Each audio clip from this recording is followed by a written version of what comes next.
Olá, eu sou Leonardo Bortoleto, você está no Itatiaia Negócios Cast, espaço nosso aqui da Itatiaia para podermos falar de empreendedorismo, falar de grandes nomes, de grandes histórias e grandes decisões de Minas. Hoje está aqui comigo Regis Guimarães Campos, diretor-presidente da Encamp Residencial, empresa que atua com grande relevância há mais de 48 anos no mercado imobiliário.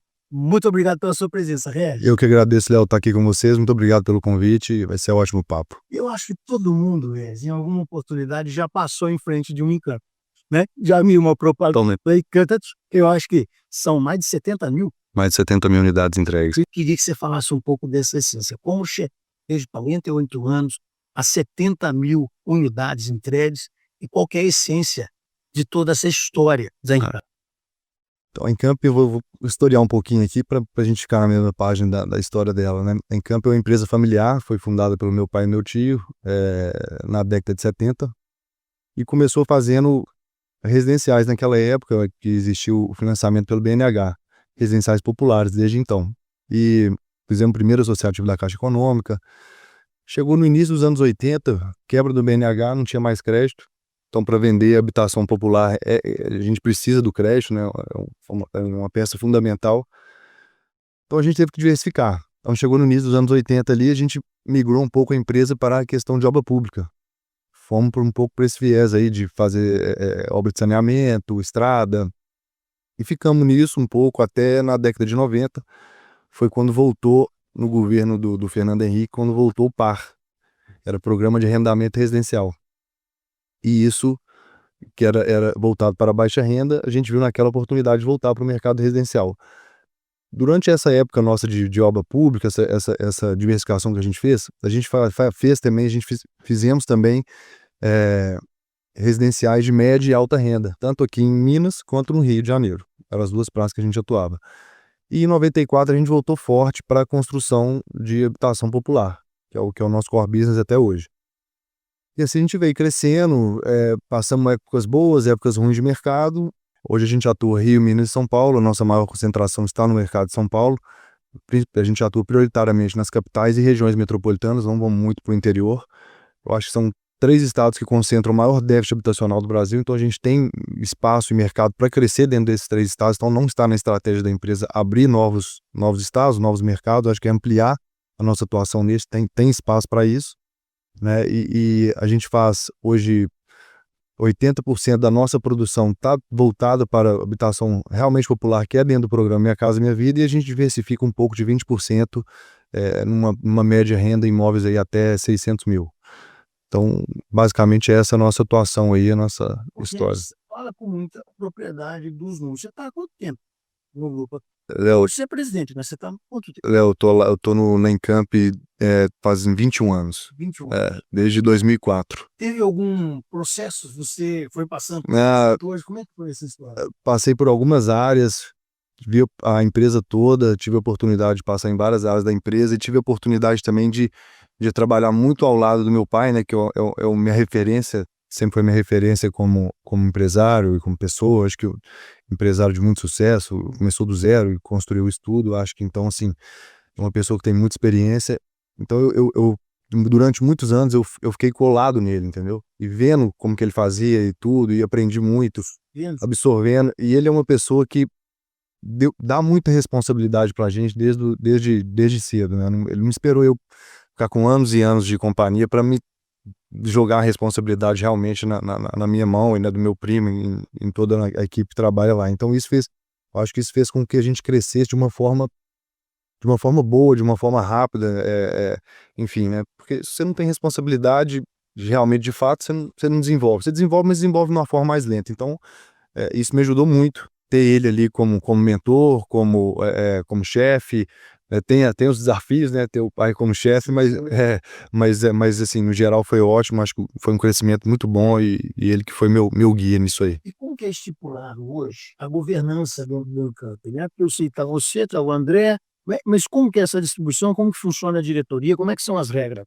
Então, em Camp, a gente vem passando por um processo maior de profissionalização, né?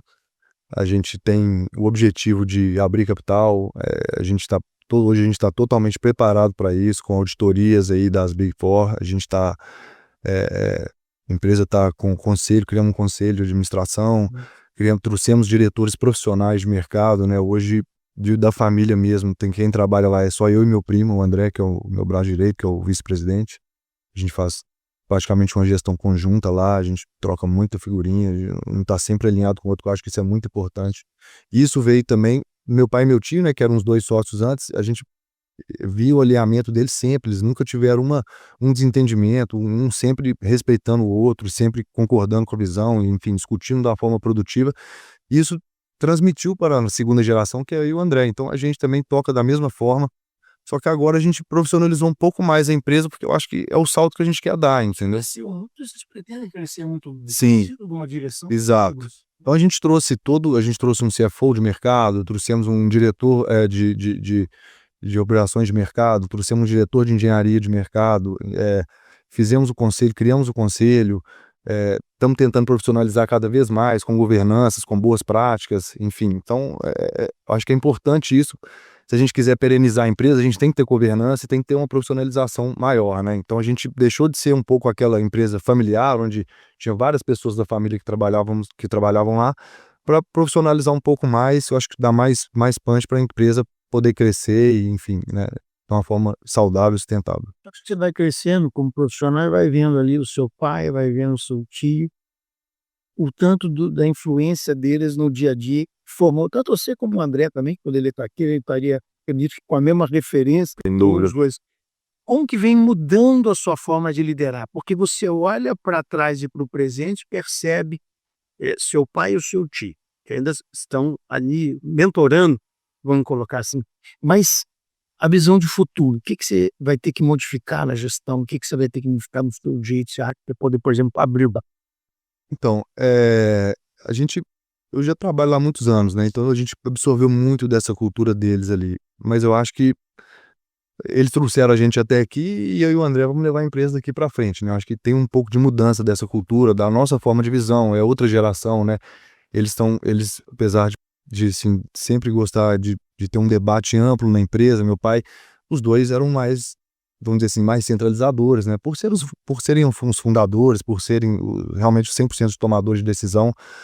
E eu acho que um ponto característico, eu acho que eu e o André a gente tem um diálogo maior, a gente, debate um pouco mais, ao mesmo tempo a gente tenta ser menos impositivo, né. Claro, tem hora que a gente tem que, botar um pouco a nossa ideia com mais veemência, mas, eu acho que essa troca entre os diretores, a gente está com a equipe, eu acho que mais capacitada também, que ajuda a gente a administrar, ajuda a gente a levar a empresa da forma correta, né. A gente estudou, a gente fez MBA, a gente nos preparamos para isso, né, a gente agora está fazendo um programa super legal com a alta direção da empresa também na Dom Cabral, que como se fosse um MBA, especializado para a empresa, é muito legal, eu acho que isso dá uma unicidade, dá uma outra visão. Então o nosso lema ali é treinamento, treinamento e preparar as pessoas. A gente costuma falar lá, né, eu e o André, que assim, a empresa é a média das pessoas que a gente tem nela, né. Se você tiver pessoas nível nota 6 na sua empresa, nota 7, sua empresa vai ser nota 6, nota 7. Se tiver pessoas nota 10 na sua empresa, nota 9, sua empresa vai ser nota 9, nota 10. Então, acho que a grande mudança da nossa gestão aí é procurar botar profissionais realmente qualificados em cada posição, na posição correta. E pensar que às vezes a gente fica assim: "Ah, mas pô, vou botar um cara, o cara é muito caro e tal". Olha, é muito caro, será que é muito caro mesmo? Acho que muito caro é você não conseguir crescer, não atingir seus objetivos, isso é muito mais caro do que uma pessoa. Exato, muito caro é isso, é não conseguir entregar. Então, lógico que não vamos fazer loucura, botar um cara peso de ouro, não é isso que eu tô falando, mas é botar realmente pessoas boas. E se isso requer um pouco maior de esforço, na questão financeira, vamos fazer esse esforço, eu acho que o resultado, a recompensa vai vir lá na frente com certeza de uma maneira mais natural, entendeu? E nessa liderança, momento de pressão, dificuldade, qual é a referência do Regis? Ou a quem ou a que o Regis vem? Né, eu acho que eu falei isso aqui já um pouco en passant, né, que eu acho que, assim, meu pai é meu grande mentor, eu acho que até hoje, pela experiência, vivência dele, o cara, eu acho que ele, assim, ele é um dos para mim é realmente uma referência, não só para mim, eu acho que, o mercado aí é um cara que de realmente muito sucesso, tudo que ele fez, praticamente até hoje, graças a Deus deu certo, graças à competência dele também. Então, naquele momento ali de mais pressão, de falar, será que eu vou dar conta? Será que isso vai... Porque isso existe, né, Léo? A gente, tem hora que a gente fica realmente, pô, será que... Não é fácil, né? Você pegou uma empresa, eu peguei uma empresa que já faturava 1 bi praticamente, não é uma empresa pequena, e ter essa responsabilidade de tocar daqui para frente, a gente sempre fica nos... Eu, pelo menos, me pergunto, será que eu vou conseguir? Mas eu acho que é natural isso.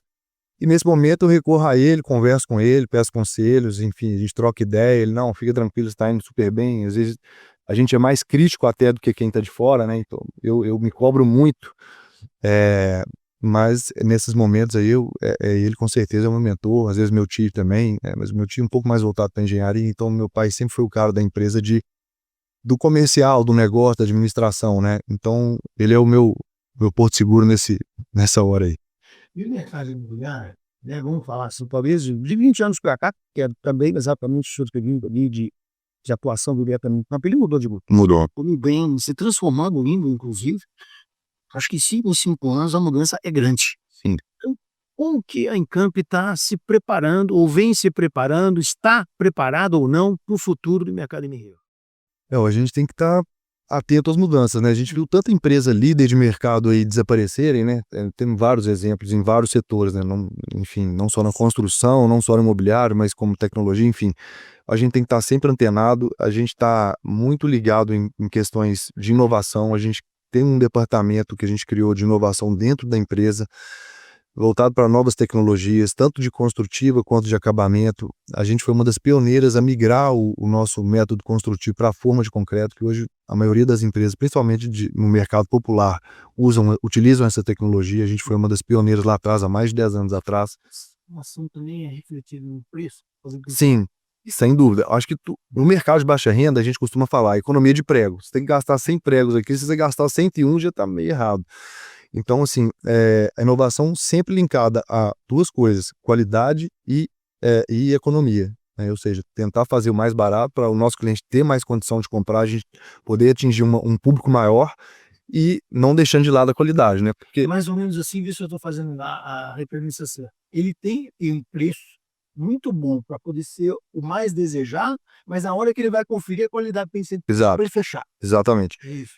Para ele fechar. E assim, se você tiver uma má qualidade, você vai voltar na obra, você vai ter que voltar na obra e o dinheiro que você ganhou, você vai voltar lá e deixar. Então, tanto para o cliente ficar muito satisfeito e para a empresa ter rentabilidade também. Não é legal você fazer uma coisa de má qualidade, primeiro para sua imagem, segundo você vai ter que voltar naquela obra, ficar dando manutenção, e aí seu lucro vai sair pelo ralo ali. Então, não adianta você fazer uma coisa mais ou menos para tentar ganhar naquele momento, porque lá na frente você devolve o seu lucro. Então, é dois pilares, é a qualidade, o cliente ficar satisfeito. Acho que a gente tem que dar moradias dignas para os nossos clientes, não tem que...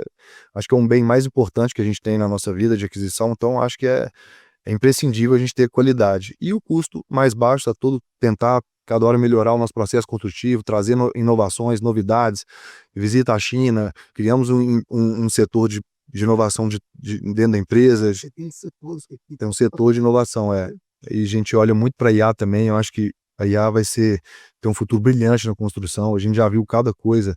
Eu vou contar um caso rápido aqui, não sei se não me atrapalha, mas a gente visitou uma empresa aqui de Minas, onde ela está fazendo uma obra muito grande, um data center, e a gente foi ver a tecnologia que ela está usando. Eu achei magnífico porque o engenheiro ele tem uma trilha que ele passa dentro da obra todos os dias com um capacete com uma câmera. Aquela câmera detecta tudo que ele fez já.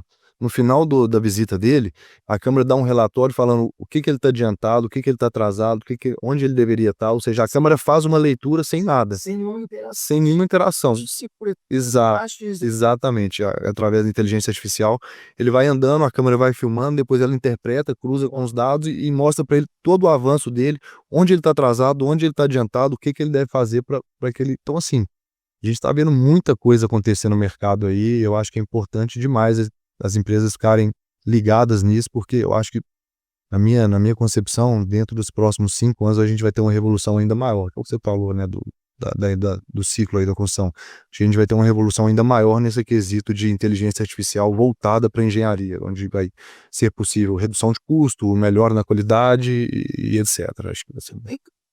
São grandes mercado na vida, mas também tem números significativos acima dessa faixa, que é o mercado comum.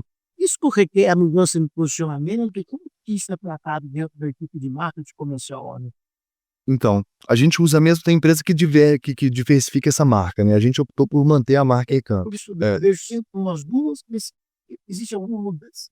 não, posicionamento de mais de produto, de marketing de produto, mas da empresa a gente resolveu manter a marca, a gente até pensou já: "Será que a gente bota outra marca?" Só que a gente hoje 80% do nosso negócio é do Minha Casa Minha Vida e 20% é fora, só que não é um fora de apartamento de milhões, é um fora de apartamento de 500, 600 mil, então não fica tão longe, sabe. Então a gente Mensal, né, é o legal. exato. Se for uma empresa, eu acho que faz apartamento aí de 5 milhões, igual a gente tem vários de alto luxo aqui em Belo Horizonte, eu acho que aí é o público, a comunicação com o público, o entendimento, então acho que isso, mas a nossa ali, eu acho que é mais tranquilo, a gente tem uma aceitação boa, nunca tivemos problema com isso. Então não tem o estigma que é o que faz baixa renda, até porque os nossos produtos são de extrema qualidade, tanto na baixa renda quanto nesse média baixa renda que a gente faz. Então, a gente optou por manter a mesma marca, a mesma pegada, só diferenciando o marketing do produto em si. E esses 48 anos, não precisamos focar só no período em que você está na presidência ou até mesmo dentro da companhia, mas nesses 48 anos, tem algum problema, dificuldade, erro, estratégia que foi, assim, marcante como uma decisão, errada ou parcialmente errada, que foi percebida e houve uma mudança na companhia depois disso? TV, eu acho que tem, assim, ninguém acho que acerta 100% estratégia e na hora, assim, mas eu acho que um que marcou a gente, que eu posso falar aqui, eu acho que me veio à cabeça, foi um foco muito grande que a gente deu no Fashion. Eu vou explicar isso aqui, o que que é o Fashion. Fashion é uma faixa dentro do programa Minha Casa Minha Vida, voltada para a família que ganha ter uma renda até 3 salários mínimos. Só que não é comercializado esse imóvel, como se fosse uma obra de empreitada. Você faz todo o processo, você faz a captação no terreno, faz a aprovação na prefeitura, só que na hora que você, em vez de você incorporar e vender no mercado, você incorpora e vende esse projeto para a Caixa Econômica, para o governo, né. Então você tem pagamentos mensais, você não depende da venda para você ter o faturamento, só você executar a obra, no final da obra você recebeu 100% sem ter o esforço de venda. Só que isso é 100% dependente do funding do governo, né. E a gente em Campo cresceu muito nisso, isso aí, a empresa para ganhar dinheiro nisso tem que ser muito eficiente, porque o preço realmente é muito comprimido, é preço já prévio, É margem apertada. margem super apertada, você tem que fazer volume. E a gente sempre teve uma excelência na construção, a gente conseguiu ganhar bastante dinheiro, gerar bastante caixa, focando no Minha Casa Minha Vida no faixa 1, que é esse que eu tô te falando. Só que chegou O pagador único exclusivamente é o governo dela. pagador único exclusivamente o governo federal, não tem venda, não tem um recebimento do nosso cliente. Nosso cliente é Caixa Econômica, a demanda quem faz é Caixa e junto com prefeitura, enfim. E a gente focou muito nisso, acho que 80% da nossa produção era isso, voltada para isso e 20% para incorporação, que incorporação eu falo é quando a gente vende para terceiro, para o público final direto. E chegou um dado momento, naquela época ali do governo Dilma, né, transição Lula-Dilma, houve um problema de fluxo de caixa no programa do Minha Casa Minha Vida, onde ficou sem pagar empresas aí durante 6 meses. Uau! A gente ficou com um dinheiro, um valor muito representativo a A receber. obra tinha que continuar? A obra porque se você para, eu acho que o prejuízo é maior, porque você tem que mobilizar depois, sendo aí que você não vai receber mesmo. Então, assim, muita empresa parou, muita empresa quebrou realmente. Meu primo nessa época, o André, ele era presidente do Sinduscom, ele falou que foi a média mais alta de assinar, porque quando as empresas quebram, né, e geralmente elas são filiadas ao Sinduscom, ele tem que assinar, desligando aquela empresa do Sinduscom. Ele falou que nunca teve uma média histórica tão alta de desligamento de empresas do Sinduscom devido à quebra, porque muita empresa pequena era focada nesse faixa 1. Em Campo, graças a Deus, a gente tinha um caixa muito sólido, uma estrutura de capital boa, a gente aguentou, a gente ficou 6 meses sem receber, não é para qualquer empresa que aguenta isso, e isso aí levou o nosso faturamento lá para o pé. No outro ano a gente praticamente acabou o programa, a gente estava o nosso land bank, né, todo voltado, nosso banco de terrenos todo voltado para aquele tipo de empreendimento, e é diferente o local, o tipo de terreno que você faz o faixa 1 e o que você faz em incorporação para vender. Leite concentrado. Sim, altamente concentrado em terrenos voltados para faixa 1, e que não serviam para a gente fazer a incorporação, um ou outro servia.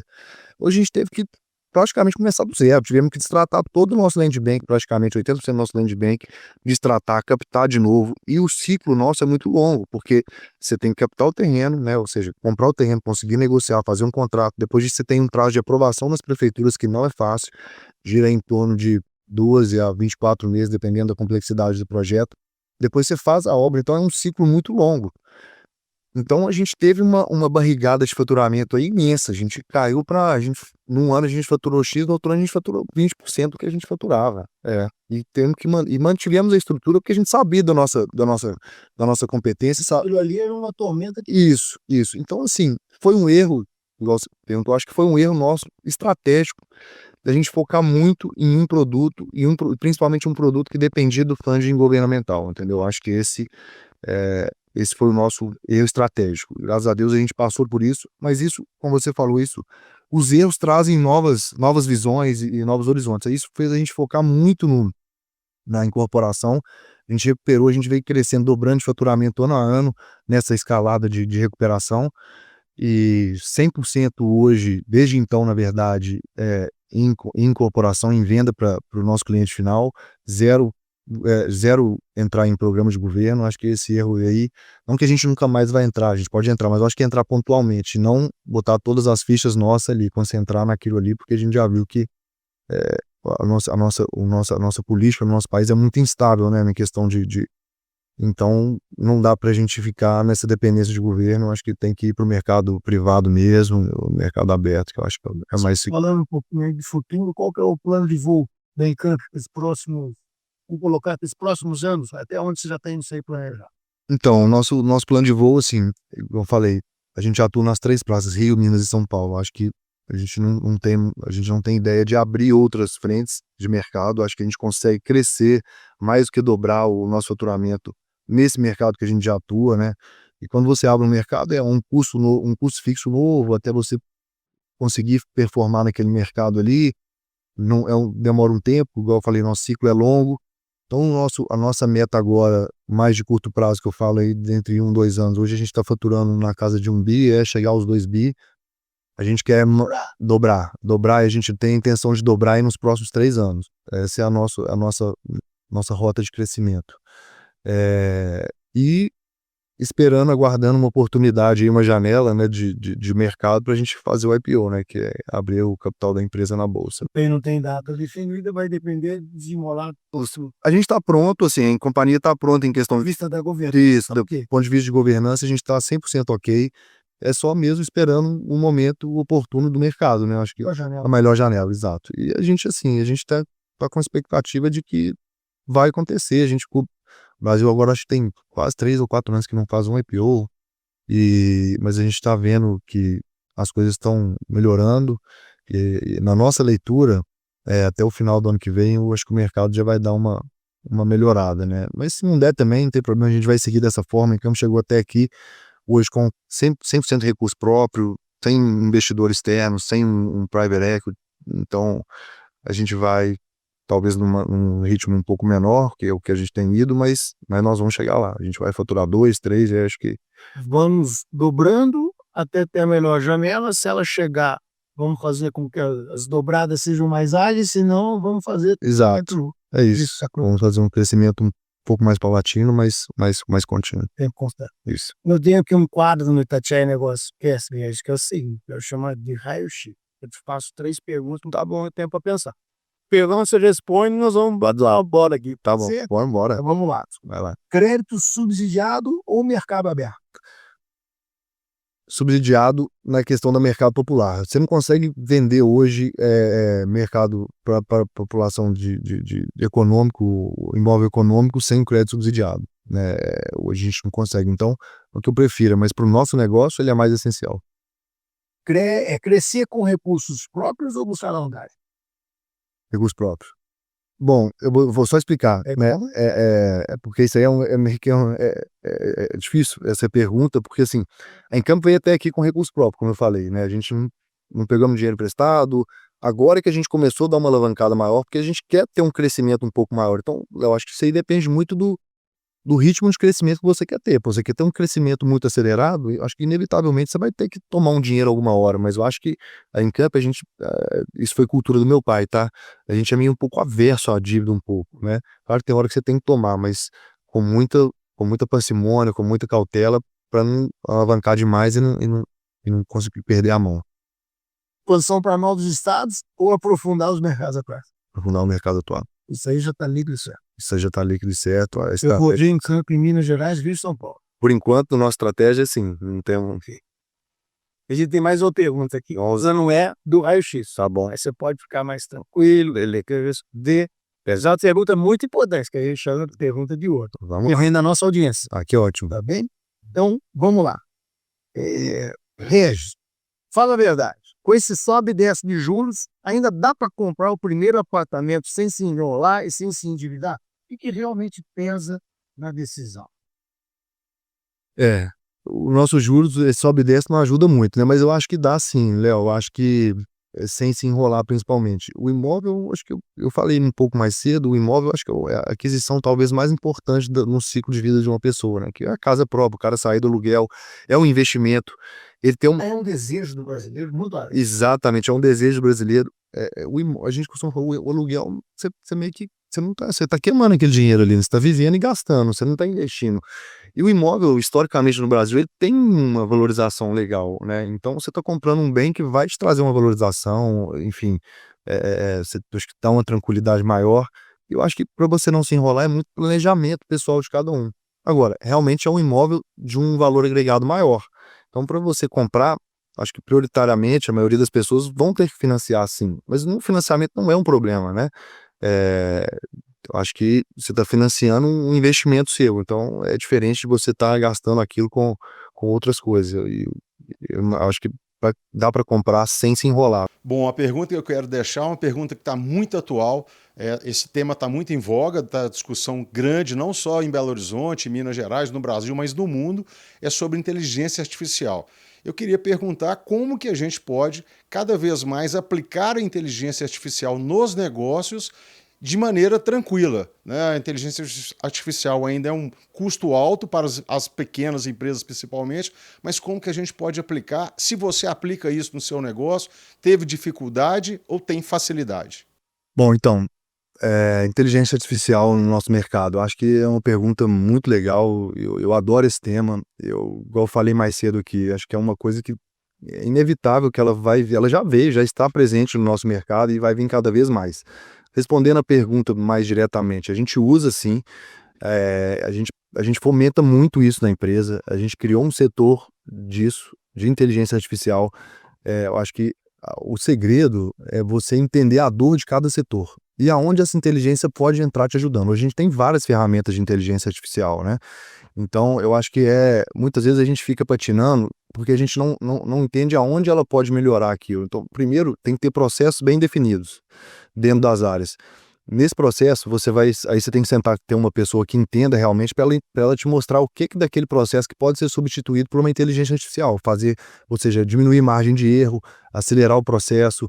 A gente tem vários disso, a gente tem desde coisas mais simples, que é a conferência de documento toda feita por inteligência artificial, onde ela já te fala tudo que está faltando, onde a gente antes ficava fazendo isso manualmente, conferindo lá não sei quantas mil páginas, ou seja, a gente minimiza erro e acelera o tempo. E também tem até aquilo que eu te falei, que é a tecnologia que a gente visitou numa empresa aqui também, que era uma câmera no capacete que fazia leitura de obra, né? Fazia toda a leitura, cruzava com o projeto e via o seu avanço e o seu atraso. Então eu acho que é um tema super importante, eu acho que aconselho as empresas a ficarem ligadas nisso aí cada vez mais, porque eu acho que é o futuro, não tem para onde correr não, isso já é o presente, eu acho que vai ser estar cada vez mais presente tanto no nosso dia a dia quanto no nosso negócio. Bom, o mercado imobiliário é altamente competitivo. Vários outros setores também são assim. Eu queria que você deixasse um recado aqui, 2 conselhos diretos para quem está em mercado competitivo, como é o seu também, mas que ele quer crescer. Então, 2 bons conselhos e diretos conselhos, Regis Bacon. Eu acho que daria um conselho, foco, né? Não adianta você querer fazer tudo e ser bom em tudo, né? Eu acho que você tem que ter um foco, tem que ter um produto, é onde você realmente se torna, tem a excelência e domine aquilo ali, porque é difícil da gente dominar tudo. Então, se eu pudesse dar um conselho mais curto, assim, foca no que você é melhor e para depois começar a expandir e diversificar. Esse aqui é Regis Guimarães Campos, essa é a Encanto Residencial. Obrigado, Regis, Muito obrigado. pela presença, obrigado pela oportunidade de vir aqui. Eu que agradeço, um ótimo convite aqui. Não conheci o estúdio, fiquei impressionado. Realmente é bem legal a casa de vocês aqui. É um prazer estar aqui. Espero voltar novamente em outras oportunidades. Nós da Itatiaia que agradecendo a tua visita, a tua parceria. E olha, pessoal, você aqui que está acompanhando Itatiaia Negócios Cast, importantíssimo. Toda semana vai ter uma novidade. Vamos ter grandes nomes, grandes histórias e grandes decisões de Minas para poder te apresentar. Nos acompanhe.